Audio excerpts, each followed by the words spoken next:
மீண்டும் மீண்டும் வந்து தாவேக்காவுக்கும் திமுக தான் போட்டின்னு எல்லா கட்சிகளும் ஆளுங்கட்சிக்கும் எங்களுக்கு தான் போட்டின்னு சொல்றது அரசியல் எதார்த்தம். அதுதான் அவர் சொல்லியிருக்காரு. ஏற்கனவே 4 கூட்டணி சட்டமன்ற தேர்தல் சொல்லியிருக்கிறார். தலைமுறை கூட்டணி அமைக்கப்படுமா? இல்ல, இந்த தேர்தலில் நாங்க உறுதியாக இடம்பெறுகின்ற கூட்டணி வெற்றி பெற்று ஆட்சி அமைக்கின்ற கூட்டணியாக இருக்கு. எது நீங்க நீங்க எது வெளிநாட்டுக்கு போயிருந்தீங்களா? இல்ல கூப்பிடுறதானே செய்யறாரு. அப்படின்னா வல்ல வந்துட்டு தெரியுது இல்ல, அப்புறம் என்ன கேள்வி? சார், நான் செப்டம்பர் 3ஆம் தேதியே காரணங்களை சொல்லி வெளியே வந்துவிட்டேன். திரும்பவும் அரைச்சமாவே அரைக்க வேணாம். விஜய் வந்து மிரட்டி பாக்குறாங்கன்னு சொல்லிட்டு அவரு வெளிப்படையா பிரச்சாரத்தில் சொல்லியிருக்காரு. திமுக வந்து எங்களை மிரட்டி பாக்குறாங்க, இங்க பேசாதீங்க அங்க பேசாதீங்கன்ற கருத்து என்ன? இந்த தெரியல, நான் என்னன்னு நான் பாக்கல, பாத்துட்டு பதில் சொல்றேன்.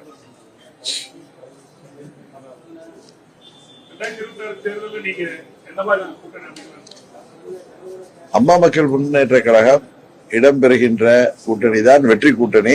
அதுதான் ஆட்சி அமைக்கும். அதுதான் அந்த அளவுக்கு அந்த முறை சொல்ல முடியும். நான் டிசம்பர் மாதத்துலதான் எங்கள் கூட்டணி நிலைப்பாட்டை அறிவிப்போம். வந்து முகத்தை துடைக்கிற அவர் முகத்தை மூடிக்கிட்டு போறேன்னு சொல்றாங்க. அதுதான் அதிக பதில் சொல்லிட்டேங்க. முதல் நாள் வந்து ட்ரிப்ளிகேன்ல எங்க தொகுதி கூட்டத்தை நீங்க தான் கேட்டு அதெல்லாம் ஒளிபரப்பிட்டீங்க. திரும்ப திரும்ப அதே பேசிட்டு இருக்க, புதுசா கேளுங்க, நான் பதில் சொல்றேன். எங்க கூட்டணி நிலைப்பாட்டை டிசம்பர் மாதத்துல உறுதியாக தெரியும். இன்னும் நாங்க இந்த முடிவு எடுக்கல, அதான் உண்மை.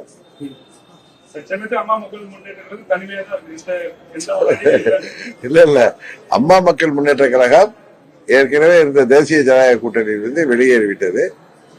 தேர்தலை நோக்கி எங்கள் பயணத்தை தொடர்ந்து கொண்டிருக்கிறோம். உங்களுக்கு தெரியும், கடந்த 7-8 மாதங்களாகவே தமிழ்நாடு முழுவதும் ஒவ்வொரு சட்டமன்ற தொகுதியிலும் சென்று, எப்படி இன்றைக்கு தாம்பரம் தொகுதியில கிட்டத்தட்ட 700 நிர்வாகிகளை, தேர்தல் பணியாற்ற போகிறவர்களை, கட்சியை இயக்கி கொண்டிருப்பவர்களை சந்திக்கிற மாதிரி நிறைய தொகுதிகளில் எங்களது நிர்வாகிகளை சந்தித்து வருகிறோம்.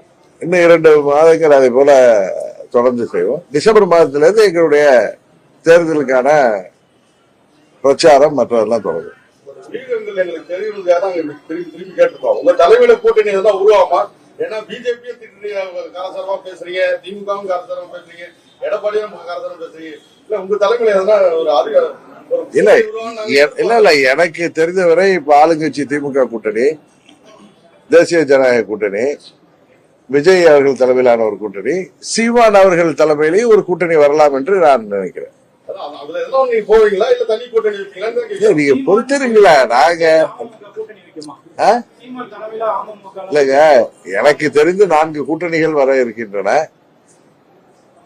அம்மா மக்கள் முன்னேற்ற கழகத்தின் கூட்டணி நிலைப்பாட்டை டிசம்பர் மாதம் தான் தெரிவிக்க முடியும். செய்திகளை உடனுக்குடன் தெரிந்து கொள்ள கீழ்கண்ட கேபிள் மற்றும் டிடிஹெச் நெட்வொர்க்குகளில் எம்நாடு செய்தி தொலைக்காட்சியை காணுங்கள். பாதகம் செய்பவரை கண்டால் நாம் பயம் கொள்ளலாகாது பாப்பா. மோதி மிதித்துவிடு பாப்பா, அவர் முகத்தில் உமிழ்ந்துவிடு பாப்பா. அண்மை செய்திகளை உடனுக்குடன் தெரிந்து கொள்ள இணைந்திருங்கள் எம்நாடு தொலைக்காட்சியுடன்.